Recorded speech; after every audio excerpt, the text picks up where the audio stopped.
Right, this is Oceanity. We're down at Robbie Griffiths and just having a look at the horse. This shot's just designed, just want you to see how much he's grown compared to Robbie. Robbie, what are you to the top of the nose?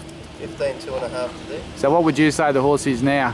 I would say, based on you'll see me disappear around there, I'd say probably 16, 16. Righto, 16, 16, 1. So he's grown a lot. Yeah. See that difference of what he was last round. Yeah. He's strengthened up a lot. Yeah. His attitude looks good. How are you, mate? All right? Well, thanks, mate. All right. Well, you take him for a walk, and Robbie and I'll have a chat while you do that.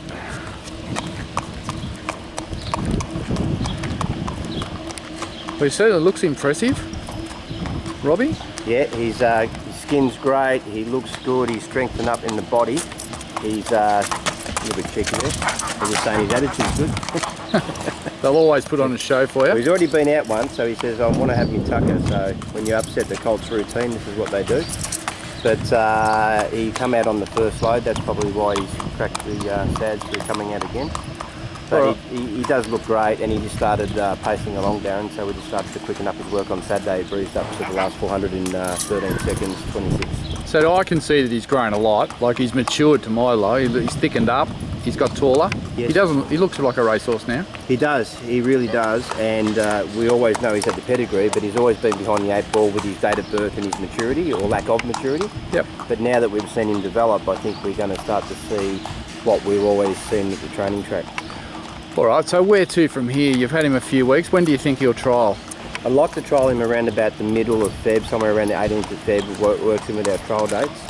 And that gives him a chance to have some gallops. The last preparation, his last run, he pulled up quite sore, x-rayed clean, but he was just sort of bone sore and immature. So we've just got to be a little bit careful when the tracks are firm in February and March.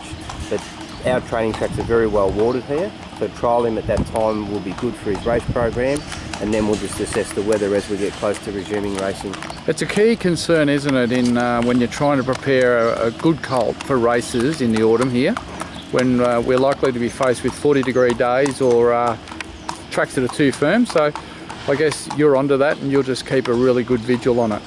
Absolutely, and then if we have to adjust our sights based on which races we go for, we'll take in all those factors into consideration. Now I think everyone on the other end of this would be saying, okay, he looks great, he's here, what are we going to see in the autumn with him? And it's a big unknown, because what he's done so far is he's pretty much done as a baby. Okay, let's aim for the stars. Let's say he comes out, blows them away in a trial, we go and tick our maiden off, we tick off a city race, and we're absolutely flying. What would you be thinking you could do with this horse to really capitalise on his pedigree in the autumn? I think that the horses that are slower to mature fall into that May program of Adelaide. So shooting for the stars, if he ticks those boxes that we're talking about, you look at the Goodwood and you work your way backwards with the Goodwood and the Clays in Adelaide, backwards from the Metro win to your maiden victory, and start that winning culture early in the preparation a couple of months before that time frame. So that's what I think if you shoot for the stars. Yep. All right, so that's the dream. That's where we aim big and hope for the best for the Goodwood. But in all reality, it's really important, I think, we just tick off our maiden and get our city win out of the way. To me, that would be a pretty good achievement for the autumn.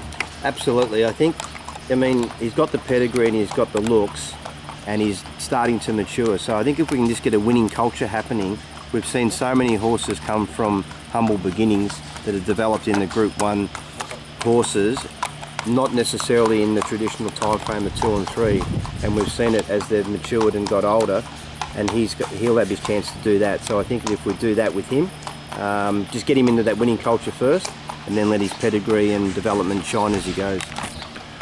Where do you honestly think you'll get to? I just want to see him win his maiden and his Metro grade now, and then if he can get to a black type race and be competitive in a 3-year-old grade, because he's been a late foal, and I reckon we take on the older horses when he becomes an older horse himself. But if he can do that, I reckon that would be a fantastic pathway towards where we're trying to achieve. I think one of the big things we've really got to get on top of is the jockey situation, haven't we? We've probably been let down a little bit with, I think it's fair to say, you know, Craig Williams was first up right on him, really flattened him, and our friend up at Echuca really, well, I could have ridden him better. Well, yeah, exactly. I mean, there's no doubt, like, he got beat a whisker at Sandown. He should have won at Bairnsdale, and he should have won his last start when Dean Holland did all the wrong things on him, you know. So I think we've been awfully let down on race day with him. I think that his form should read, you know, could easily be a picket fence. But at the end of the day, I think we do have to get inside the jockeys' heads, not to just be arrogant and just think that they can just do whatever they want because he's an expensive colt that he'll just win. They've still got to be ridden correctly on race day. And I think that that's where we have been let down. I do agree with that, Darren. And we have asked Ben Mallon to come down and maybe jump on him in one of the trials. Yeah, and then he pricked his ears because he's seen how the horse should have won, and he's seen his run at Sandown, and we've seen his trials. So I think that it'd be great to get him on board for sure. All right. Anything else you want to say to the owners? Anyone owe any money? No, everyone's good there. So as you can see walking around here, not everyone gets a chance to come down and have a look at him. So it's great that Darren can get him on video here and you can see what we're seeing, watching him develop. And now we've just got to see him, it all come to fruition. All right. Thanks, Robbie. Good on you, Darren.